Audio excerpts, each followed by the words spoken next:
creatures of the night. It's your girl Tati. Let's talk about Rampage. We did start off with trios action. We did have the Undisputed Kingdom versus the Conglomeration. I can't believe I'm even saying that, but that's the name of the group. We did have Orange Cassidy, Kyle O'Reilly, and Ishii. I guess he's in it now. And this was actually a really great match. Once again, we do have the Undisputed Kingdom, who is just like Kyle O'Reilly. We're besties. We're best buds. We don't want to fight you. We're just booked to do this. Can you come on home and be friends with us again? Kyle O'Reilly obviously is not feeling it. He's way in too deep into this conglomeration thing. And I'm just like, oh my God, when are you going to join the dark side and go back with your homies? I want this group together so bad. Now, you guys know when Orange Cassidy is part of something, he's usually taking the win. Interesting enough, we did have Uncle Don who was doing commentary. I love when he's there. We have Shivani who's on commentary, Daddy Magic who's obviously still employed and have to be doing something, so he's on commentary as well. And I was not happy to see the Conglomeration take the win. Orange Cassidy with the orange punch to Matt Taven. Goes for the pin, 1, 2, 3. The Conglomeration wins. And immediately, Uncle Don ends up going into the ring. And I'm just like, all right, you here to congratulate him? Like, well, why are you in here? And then while he's there and not Kyle already, Orange Cassidy is distracted by Uncle Don being there. Here is our boy, Kyle Fletcher, doing the Lord's work, coming in and attacking Orange Cassidy from behind.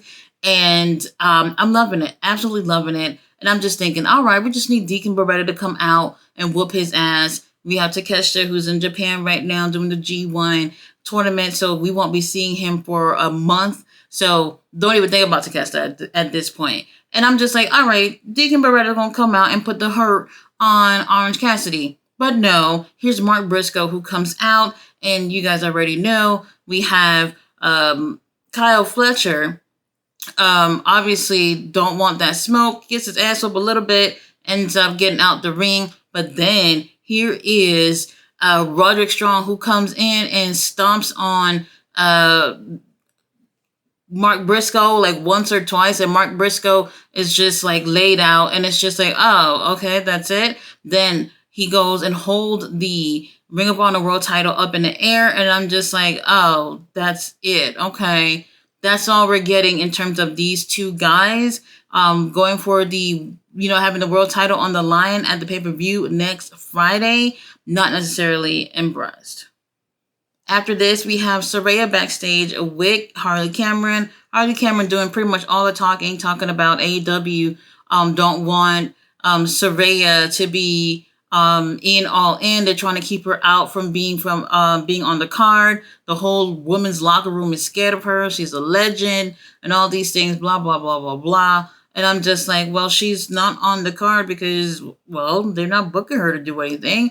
And then second of all, last year she did win the women's title at All In, and real talk, she didn't really deserve it. This was just her having a moment in her home country in front of her family and all that stuff.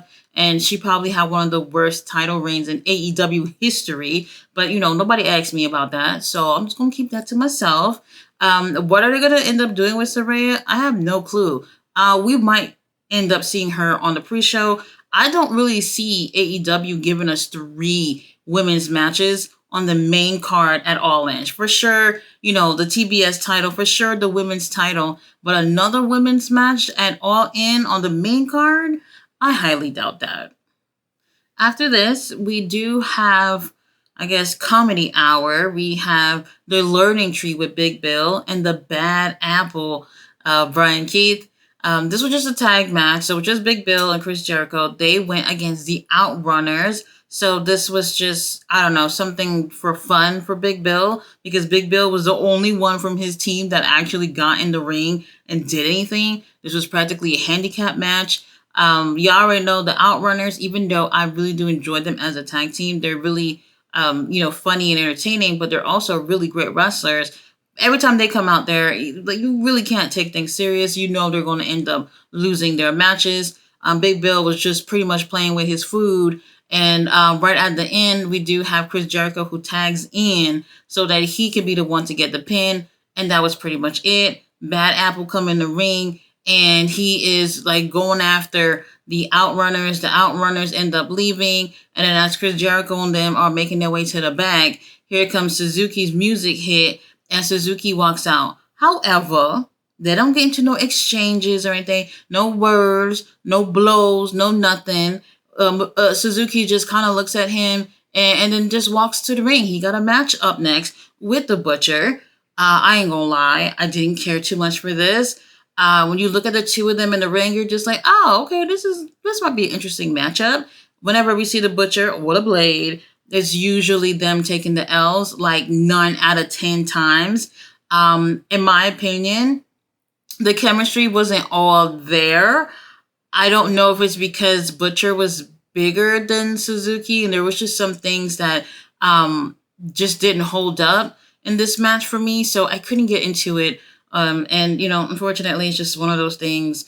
Suzuki ends up taking the win. You guys know Suzuki have a match against the Learning Tree, Chris Jericho, for the FTW title on Wednesday when we have Blood and Guts. He might not win, which I probably don't see happening. However, I just want him to beat the shit out of Chris Jericho, at least. If he could just do that, I'm cool with it. After this, we have the Conglomeration backstage doing a promo, mostly, obviously, Pasa, Mark Briscoe doing all the talking, and Ishii is part of the group now. It's, I guess so. Ishii, they've been saying the summer of Ishii. So Ishii obviously got nothing else to do in New Japan since they got the tournament going on and he's not in it. Might as well just come on down to AEW and find something to do. So they put him in this group. And, they all seem to be ready to I don't know what the hell they're going to do as a group, like run the company. Doubt it. We do have Ishii, though, since he's part of the group now, he's going to put in some work. He's going to go against Roderick Strong on Collision, and that's going to be interesting. Roderick Strong is definitely going to take the win on that. After this, we have Chris Statlander versus a poor young lady named Cindy. She got her ass whooped in a minute, if anything. This was very, very predictable. She ends up taking the win, and honestly, can't really get too happy about this. And they end up celebrating. She's doing like push-ups in the ring, and I thought like Stoltz was gonna like sit on her back or something, but he ends up putting his foot on her back. And I'm like, okay, interesting little relationship you got going on there. I don't know. After this, we get a little teaser about Hologram, who is going to debut on Collision tomorrow night. So that's going to be interesting to see how that works out. We don't know who his opponent's going to be. We don't know anything really about this. So we'll end up seeing how this ends up turning out. They've been hyping this up for the past few weeks now. For our main event, we do have Private Party versus the Lucha Brothers. And I'm looking at this, I'm like, have we seen this like a billion times between these two? Maybe. But they're a really, really great tag team. And the chemistry is on point. These 4 guys are flying all over the place. And the energy is matching up with both of these teams. And I absolutely love it. And throughout the match, they kept talking about how, Lucha Brothers, they've been in a tag team for a long time. And then we have Private Party, who's also been a tag team for quite some time as well. Not as long, obviously. But both teams are looking to obviously get some tag team gold. And the whole time that they're talking about like how qualified both of these teams are. And I'm just wondering, while y'all talking about that, do any of these guys actually get an opportunity from winning this match or just at all? I know there's a whole thing going on with the Elite. And I'm just not feeling the fact that we're seeing really top-notch matches with 2 really great tag teams, such as the Lucha Brothers and Private Party. And it's like, well, what do these motherfuckers get for tearing the house down like this on a fucking Friday night where nobody's watching Rampage? Meanwhile, the Elite are like all over on the good stuff, the pay-per-views. They're on Blood and Guts and all these things, and they're holding these tag titles hostage, not doing a damn thing with it. And then meanwhile, you're seeing these teams that are hungry to be holding these titles, that are hungry to revive this tag division. And unfortunately, we're not seeing any payoffs in terms of, well, we're taking wins, we're putting on these really great matches as teams, but there's really no titles for them to go for. And that really, really sucks. I don't really like that.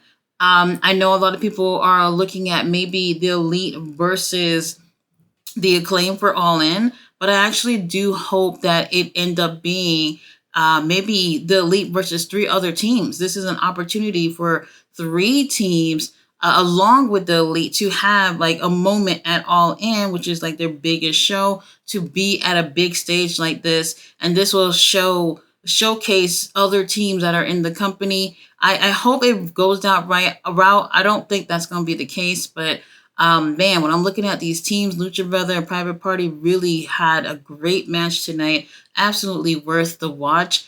Damn, man, I really wish it would seem like there were more opportunities for these teams. And not just teams. A lot of singles wrestlers are just floating around and not really getting by, and a lot of titles are just not moving at all, which is just very strange to me. Lucha Brothers end up taking the win here, and I just hope to see a lot more from the company in terms of people winning matches, people giving really great matches, and there actually being like a reward for it, like a title shot or something.